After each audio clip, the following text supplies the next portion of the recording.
Tuhan dan karunia, ku terjebak di antara dua dunia. Jalani sebuah kutukan dan karunia, ku terjebak di antara dua dunia.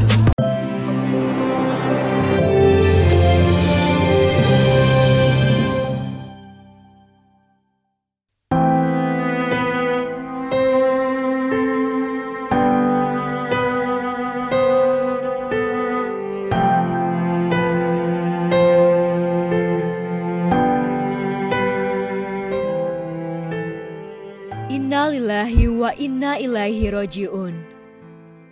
Awan kelabu nan begitu pekat seolah menutupi hidup artis Tyas Mirasih setelah Hedi Elias ibundanya meninggal dunia akibat penyakit gagal ginjal yang dideritanya di usia 67 tahun.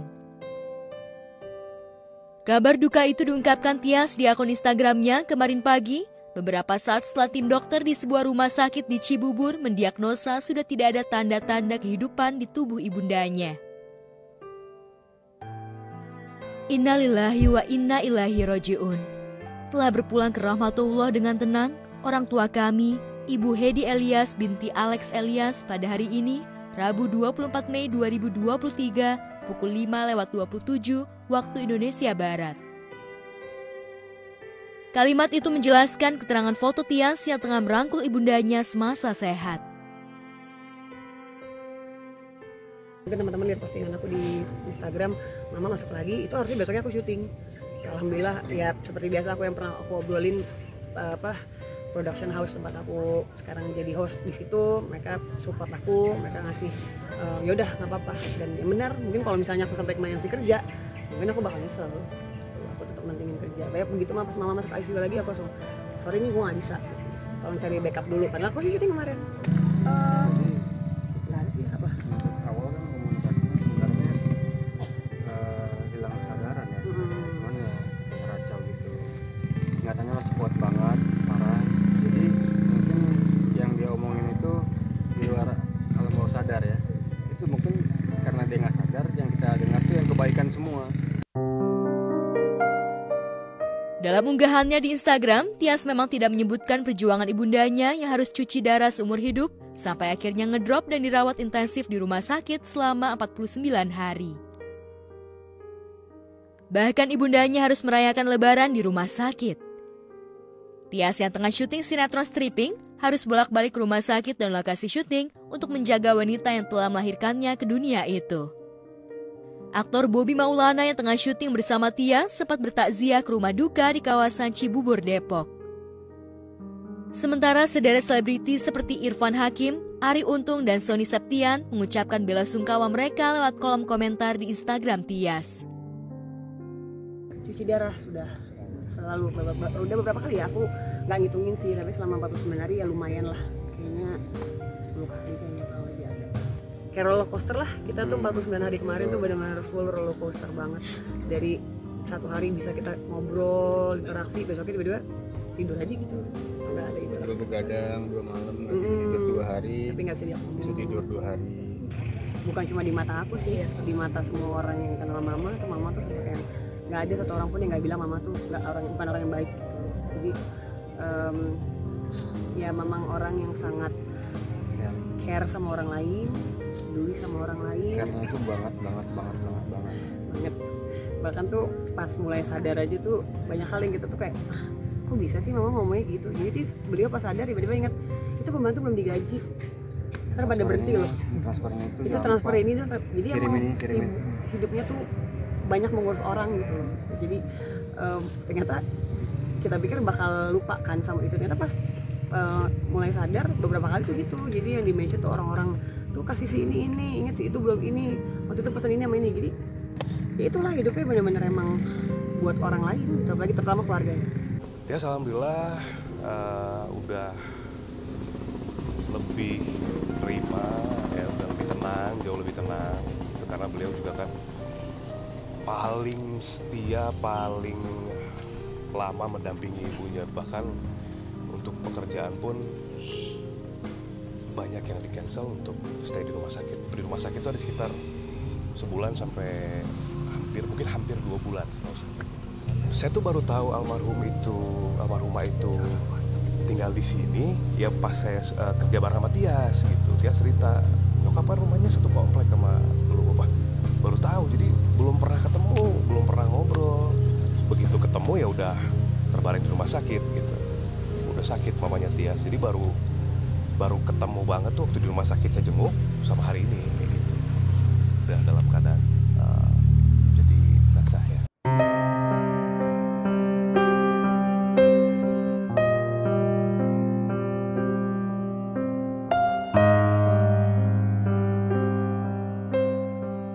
Setelah disolatkan di Masjid Al-Ikhlas Raffles Hills, Cibubur, jenazah Hedi Elias dimakamkan pada asar di TPU Pondok Rangon, Jakarta Timur. Tangis Tias pecah ketika melihat jenazah ibundanya dikembalikan ke bumi ke pangkuan ilahi Robi. Sebagai anak bungsu dari 3 bersaudara dan satu-satunya perempuan, Tias memang sangat dekat dengan almarhumah. Saat dirinya dihujat netizen lantaran pacaran dengan aktor yang jauh lebih muda, Teku Tezi, Bunda Hedi Eliaslah yang menjadi pelipur lara dan pembangkit semangat Tias. Yang dicari sih sebenarnya yang kita inti nih gitu, karena pasti manggil, semua dipanggil sama Mama. Tesi, manggilnya Tesi. Jadi Mama tuh nggak bisa manggil Tesi, manggilnya Tesi. Jadi akhirnya kita juga biasanya kalau sebelumnya mah Tesi, mah bukan Tesi. Akhirnya sekarang jadi ini mah Tesi. Jadi kita ngikutin Mama selama ini kalau ngomong Tesi karena nggak pakai cincin kan? Karena aku juga nggak begitu lama kenal Mama ya. Paling ketemu cipika-cipiki doang. Sama lagi kondisi sakit itu ya puas banget, bisa cium, bisa peluk, bisa apa kan. Terus respon Mama juga ingat sama aku gitu. Apa ya, kayak seneng lah aku ada kesempatan dekat buat Mama gitu, bisa deket, bisa akrab. Pokoknya ada doa-doa yang disampaikan ke kami lah ya, mudah-mudahan ya doanya nanti mudah-mudahan terkabul.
Duka mendalam juga masih dirasakan oleh PJ atau pejabat Gubernur Papua Pegunungan Nikolaus Kondomo yang kehilangan putri tercintanya ABK pada 18 Mei lalu. Nikolaus Kondomo dan segenap keluarganya begitu terluka setelah Polresta Semarang Kota berhasil menyingkap fakta baru terkait kematian ABK yang diduga mengalami kekerasan seksual dan dijejali miras oleh Ahmad Nasir, terduga pelaku yang sudah dijebloskan ke tahanan oleh pihak berwajib. Ahmad Nasir yang baru berkenalan dengan ABK pada 3 Mei lalu berhasil merayu ABK untuk bertemu di tempat kosnya. Terungkap pula tempat kos itu baru disewa Ahmad Nasir sehingga kuat dugaan ia menyewa kos-kosan itu untuk melaksanakan niat jahatnya. Kepada tim penyidik, Ahmad Nasir mengaku menjamu ABK dengan miras yang sudah disiapkannya. Mahasiswa semester 4 di sebuah perguruan tinggi swasta di Semarang itu awalnya mengaku melakukan hubungan intim dengan ABK atas dasar suka sama suka. Namun tim forensik berhasil mendeteksi adanya unsur kekerasan di 3 titik di organ kewanitaan ABK. Orang tua mana yang tidak terpukul mengetahui putri kesayangannya mengalami kekerasan seksual sebelum meregang nyawa.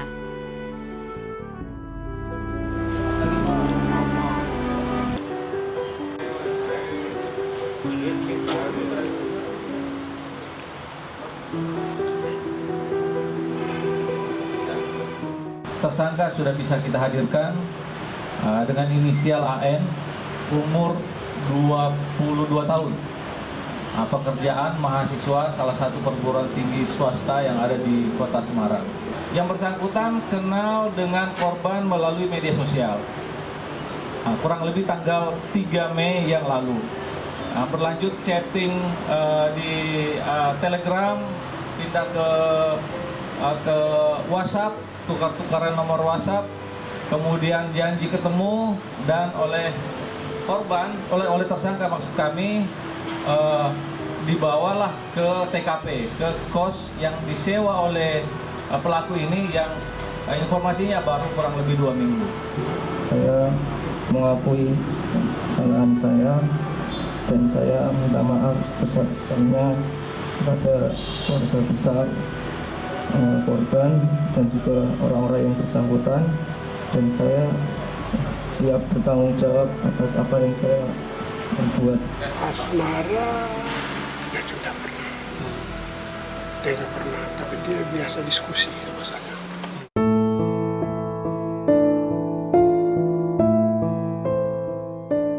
Kematian tragis Putri PJ Gubernur Papua Pegunungan seolah menggoreskan luka dalam bagi anak-anak dan perempuan Indonesia.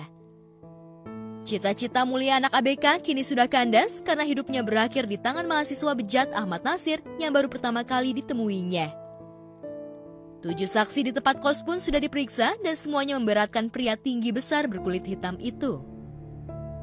Dari hasil diagnosa dokter, ABK diduga meninggal karena asfiksia atau gagal nafas akibat keracunan. Pihak terkait pun masih mendalami racun yang ada di jasad ABK melalui pemeriksaan mikrobiologi, patologi, anatomi, dan toksitologi. Lalu benarkah saat kejang-kejang ABK sempat diberi susu dan air kelapa oleh saksi yang berusaha menolongnya? Dari hasil keterangan lisan yang disampaikan oleh tim forensik bahwa korban diduga meninggal karena afeksia atau gagal nafas, mati lemas, dan diduga mengalami keracunan. Oleh karena itu, terkait dengan poin ketiga tadi, keracunan, ini sedang dilakukan pemeriksaan lanjutan. Ada 3 item, yakni pemeriksaan mikrobiologi, kemudian patologi, anatomi, dan toksiologi. Sebelumnya aku mau ngucapin berduka cita sedalam-dalamnya. Dan buat kita mungkin ya, cewek mungkin ya terutama kalau misalnya kenalan nih selanjutnya dari dating apps atau dari sosial media, kalau apalagi diajak ke tempat, mungkin ke tempat kosan, mesti berhati-hati, jangan mau kalau bisa, karena itu kejadian yang mengerikan ya, apalagi kita bisa aku miris banget. Ahmad Nasir, terduga pelaku yang merupakan warga Penggaron Kidul, Pedurungan Kota Semarang, memang sudah menyatakan penyesalan dan permintaan maafnya kepada keluarga PJ Gubernur Papua Pegunungan. Ia mengaku tidak tahu kalau ABK adalah anak seorang pejabat.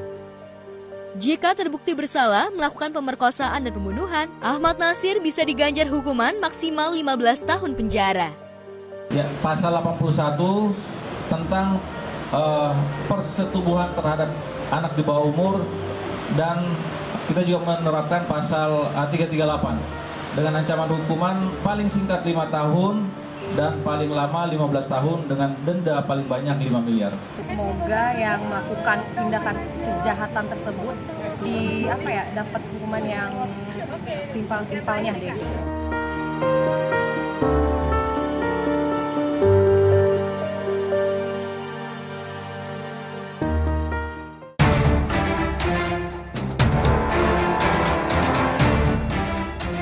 Di Di Pengadilan Jakarta Timur, perseteruan Mansyardin Malik, ayah Taki Malik dengan pengusaha Aji Barka semakin meruncing.